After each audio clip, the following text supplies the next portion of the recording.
OBD de trouble code description technique circuit d'entrée de commande de croisière faible. Qu'est-ce que cela signifie?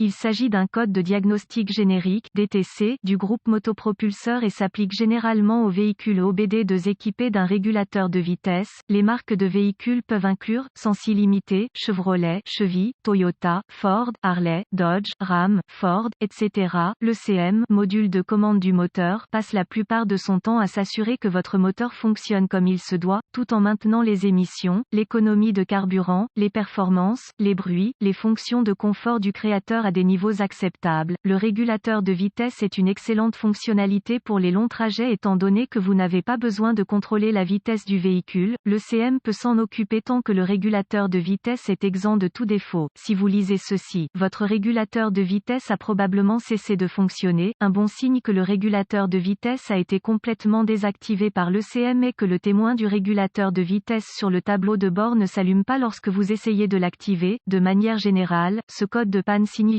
que l'entrée de commande a subi un dysfonctionnement électrique qui provient de nombreuses causes potentielles. Le circuit d'entrée du régulateur de vitesse P0576 bas et les codes associés P0575 et P0577 sont définis lorsque le CM détecte un dysfonctionnement dans le circuit d'entrée du régulateur de vitesse. Dans ce cas, cela signifie qu'il y a une condition de basse tension, interrupteur du régulateur de vitesse. Quelle est la gravité de ce DTC?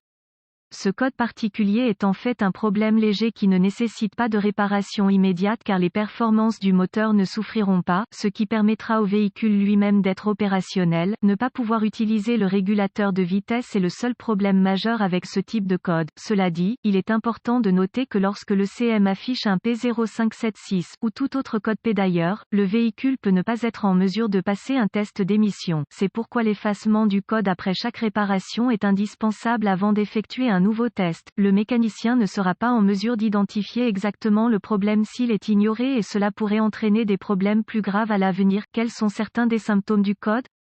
Le symptôme le plus courant en ce qui concerne le code P0576 est le fait que le régulateur de vitesse lui-même ou l'une de ses fonctions cesse de fonctionner. D'autres symptômes potentiels peuvent inclure, le CEL, voyant de contrôle du moteur, s'allumera en quelques cycles de conduite après que le CM a détecté un problème fonctionnement irrégulier ou intermittent des fonctions du régulateur de vitesse. Le témoin du régulateur de vitesse est allumé en permanence ou ne s'allume pas. Sont certaines des causes courantes du code?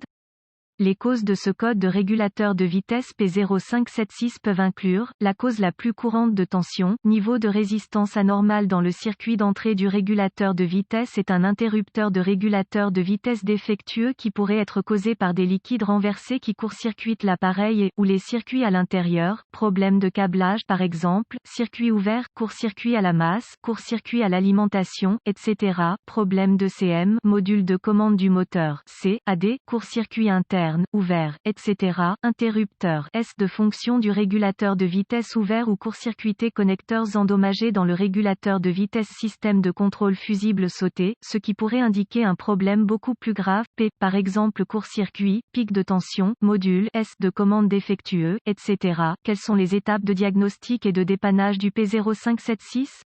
La première étape du processus de dépannage pour tout dysfonctionnement consiste à rechercher dans les bulletins de service technique (BST) les problèmes connus avec le véhicule spécifique. Les étapes de diagnostic avancées deviennent très spécifiques au véhicule et peuvent nécessiter l'équipement et les connaissances avancées appropriées pour fonctionner avec précision. Nous incluons les étapes de base ci-dessous mais nous référons à un guide de réparation spécifique à l'année, la marque, le modèle, le groupe motopropulseur pour les étapes spécifiques à votre véhicule. Étape de base N°1 après avoir enregistré le code P0576 actif avec votre scanner OBD de DTC, vous devez effectuer une inspection approfondie des connecteurs, des câblages et des autres parties du régulateur de vitesse du véhicule.